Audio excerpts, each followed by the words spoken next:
योचना जी बेंगलोर से। श्री हरिवंश महाराज जी, जब आप अपने जीवन के उन दिनों का वर्णन करते हैं जहां आपने असहनीय कष्ट सहे, कई कई दिनों तक अन्न नहीं मिला, केवल गंगा जल पीकर भी जीवन व्यतीत किया, तो सुनकर मन भर आता है महाराज जी। हमें तो अपने छोटे से छोटे दुख में भी मन डगमगाने लगता है। फिर आप इतनी कम आयु में भगवान के प्रति अपनी आस्था, धैर्य और दृढ़ता को कैसे अड़िग रख पाए? ये हमारा इस जन्म का नहीं था, ये हमारे पूर्व जन्म का था। पूर्व जन्म में साधना अधूरी रह गई थी तो ब्रह्म ऋषियों के कुल में जन्म हुआ।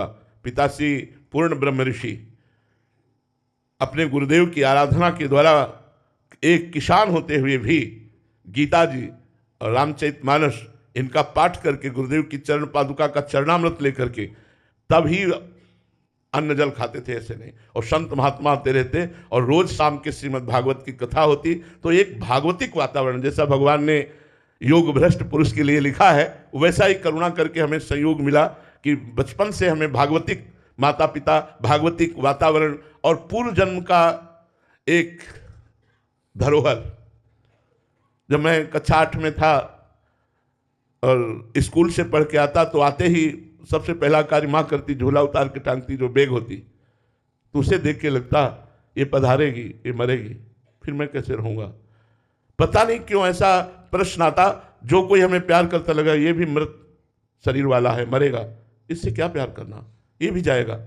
ऐसी उदासीनता बढ़ी कि 9th साइंस साइड पास करके हाई स्कूल में फार्म भी नहीं भरा और भाग पड़े घर से। वो पूर्व जन्म का भजन जो था वो टिकने नहीं दिया, जैसा भगवान ने योग भ्रष्ट पुरुष के लिए लिखा है, वो भगाया। और भागते भागते आज पायो परम विश्राम, श्रीधाम वृंदावन में प्यारी जू के चरणों में विश्राम प्राप्त है। और बड़े कृपालु भगवान है।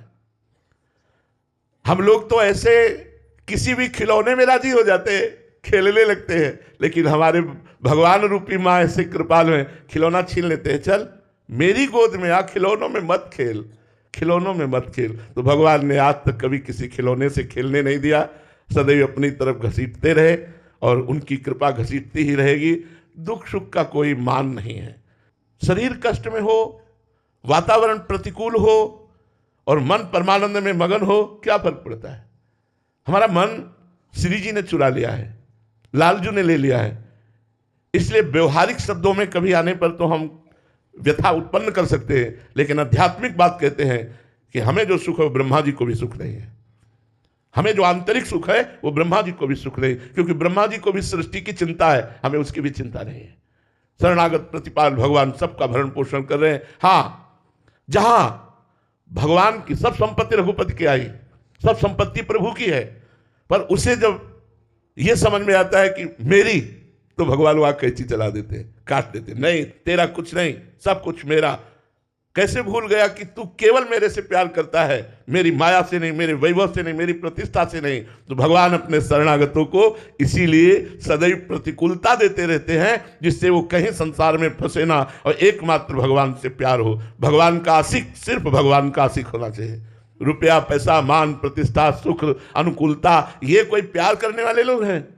ये सब स्वार्थी लोग हैं। प्यार करने वाला कभी ये अनुकूलता नहीं देखता, कभी ये नहीं देखता, सुख नहीं देखता। प्यार के मार्ग में चाहे सूल पड़ा हो वो भागता हुआ चला जाता है। आशिकी कोई इतनी सस्ती है? और फिर हरि से आशिकी, जहर का प्याला पिलाया जा रहा है। संपूर्ण समर्पण मीरा जी का, नाच नाच कर कहती मेरे तो गिरधर गोपाल दूसरों न कोई। अरे अमृत का प्याला पिलाना चाहिए महाराज, आप विष का प्याला पिला रहे हो। प्रहलाद जी 5 वर्ष के बालक, भगवान में इतना समर्पण, अस्त्रों का प्रहार कराया जा रहा है, आंख से जलाया जा रहा है, क्या क्या कृत्य नहीं करवाया जा रहा है। क्यों? भगवान अपने समर्पण किए हुए भक्त की महिमा को प्रकाशित करते हैं कि चाहे जितनी प्रतिकूलता हो, मेरा भक्त प्रसन्न रहता है। प्रहलाद जी कभी कोई शिकायत भगवान से नहीं की, मीरा जी ने कभी कोई शिकायत नहीं की। ऐसे हमें जो बाहरी आप दृश्य देख रहे हैं वो बिल्कुल विपरीत है, आंतरिक जो बात देख रहे हैं वो बिल्कुल अलग है।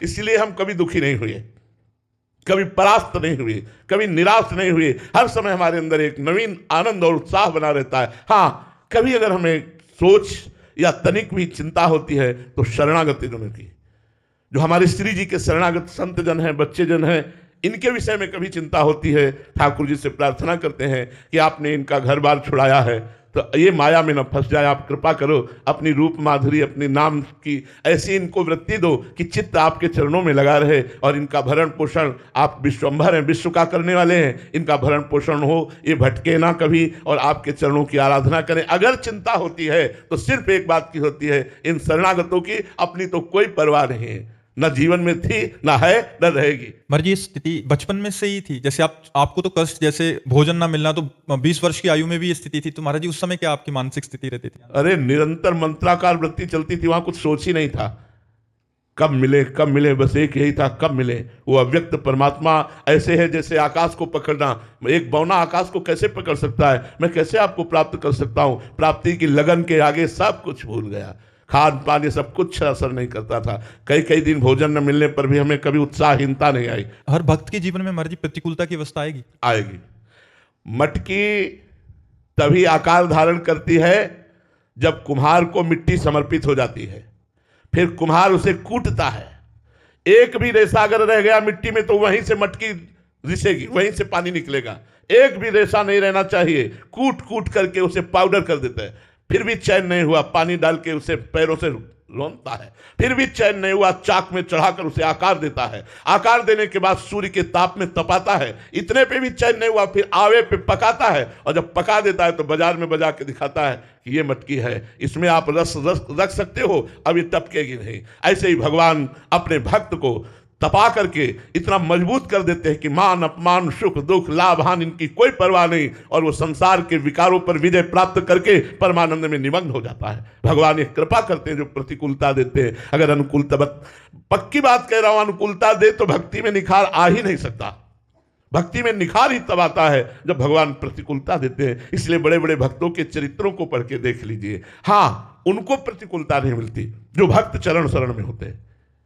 ये भी बात समझ लो, जो डायरेक्ट भगवान की शरण में है उनको तो हो, और जो भगवान के भक्तों की शरण में है वो तो ऐसे है जैसे नौका खेने वाला परिश्रम कर रहा है, लेकिन बैठने वाला आराम से तरंगों की शोभा देखते हुए जल की पार हो जाता है, जल की धारा को पार हो जाता है। ऐसे श्री आचार्य चरणों की शरण होना, गुरुदेव की शरण होना, उनके अनुसार केवल बताए हुए मार्ग पर चलना, हो सकता है जीवन में प्रतिकूलता का मुख न देखना पड़े और भगवान की प्राप्ति हो जाए। श्री हरिवंश प्रताप नाम नौका और निज खेवक, भवसागर सुख तरत निकट हरिवंश जो सेवक। सेवक जी महाराज कह रहे सुख पूर्वक भवसागर तर जाएगा। हो सकता है पूरे जीवन में प्रतिकूलता देखने को न मिले उसको जो भक्त की शरण में, लेकिन जो भगवान की शरण में है तो भगवान उसे इतना मजबूत बनाते हैं। मम भक्ति युक्तो भुवनम पुनातु, लोक के लोक को भगवत प्राप्ति करा सके, इसलिए भगवान अपने भक्त को मजबूत बनाते हैं।